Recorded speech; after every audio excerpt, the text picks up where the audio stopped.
নামাজ পড়েন না কেন? নামাজ পড়েন না কেন? কেন পড়েন? আমাকে বলেন যে আমরা এই কারণে পড়ি না। আজীব একটা কথা।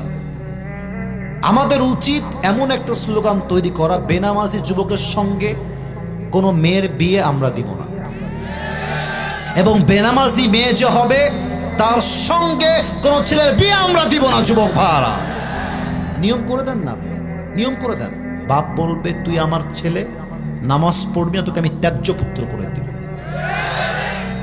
আপনি ছেলে, আপনি নিজে কামাই, আমি নিজে কামাই করি, বহু বছর যাবত আমি নিজের খরচ নিজে, আমার সংসার আমি চালাই, সব টাকা আমি কামাই। অহংকার না, আমি আমার বাপের ছেলে, আমি মরদের বাচ্চা। আমি বাপকে বলবো বাপ্পা তুমি যদি নামাজ না পড়ো তোমাকে আমি বাপ বলে আর পরিচয় দিব না। এই মা তুমি আমার মা, তুমি যদি কাল থেকে বেপর্দা বাহিরে বের হও তোমাকে আমি মা বলে আর পরিচয় দিব না। এই বউ তুই আমার বউ, তুই আমার বাড়িতে থাকিস, তোর খাওয়ার পড়া কাপড় চোপড় পোশাক আশাক আই প্রোভাইড এভরিথিং, আমি সব তোকে দেই। তুই নামাজ পড়বি না, তুই বোরকা পড়বি না, তুই পর্দা করবি না, তোকে ভালো করে বোঝাবো, বুঝো জান, বোঝার চেষ্টা করো, বুঝবা না তোকে তালাক দিয়ে রেখে দেব। আমার কথা একটা, আমার আত্মীয় হোক, আমার রক্তের হোক, আমার বন্ধু হোক, আমার বউ হোক, আমার বাপ হোক, আমার মা হোক, নামাজ যে পড়বে না তার কোনো জায়গা আমার জীবনে হবে না। নামাজ নামাজ নামাজ। আপনারা সবাই মিজানুর রহমান আজহারী হুজুরের নাম তো শুনলেন আজকে নাকি? চেনেন তো সবাই নাকি? ওনার একজন নানা ছিলেন, আপনারা মুরব্বীরাও চিনবেন, স্যাররাও চিনবেন, নাম হচ্ছে গোলাম সারোয়ার সাইদি হুজুর। তোমরা দেখবা ইউটিউবে, দেখেছো সবাই, কেউ দেখা বাদ নাই।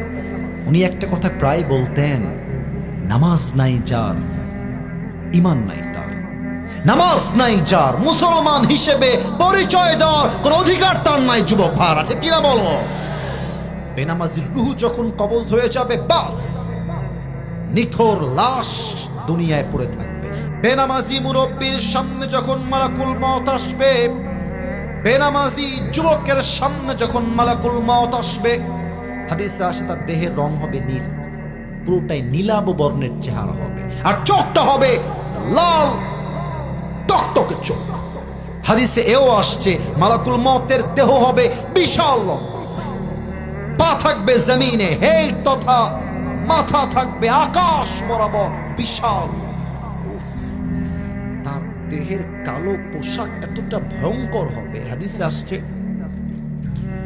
বেনামাজি যখন মালাকুল মউতকে এভাবে দেখবে, হঠাৎ করে তার ভয়ঙ্কর চেহারা দেখে বেনামাজি পুরো দেহের মধ্যে একটা ভূমিকম্প তৈরি হয়েছে, থর থর থর থর করে কাঁপবে।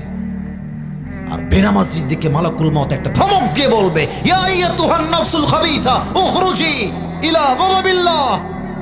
এই বেনামাজি বান্দা বের হয়ে আয়, আল্লাহর জাহান্নামের দিকে বের হয়ে আয়, আল্লাহর রাগের দিকে বের হয়ে আয়। ধমক বেনামাজির রূহটা পেছন থেকে এই বুক থেকে ছিঁড়ে বের হয়ে আসবে। একবার ডান দিকে দৌড় দিবে, একবার বাম দিকে দৌড় দিবে, আর একবার পেছনের দিকে পালিয়ে যাওয়ার ট্রাই করবে। মালাকুল মউত যখন দেখবে বেনামাজির রূহটা ডান দিক বাম দিক পালিয়ে যাওয়ার ট্রাই করছে, আমার বাম হাত সবাই দেখবেন এক নজরে মালাকুল মউত বেনামাজির রূহকে কবজ করবার জন্য তার বাম হাতটা পেছনের দিকে নিবে, একটা পজিশন মেক করবে।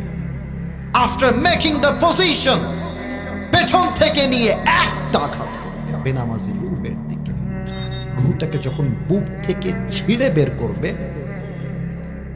আল্লাহর হাবিব বলেছেন একটা জীবিত ছাগলকে যাবেহ না করে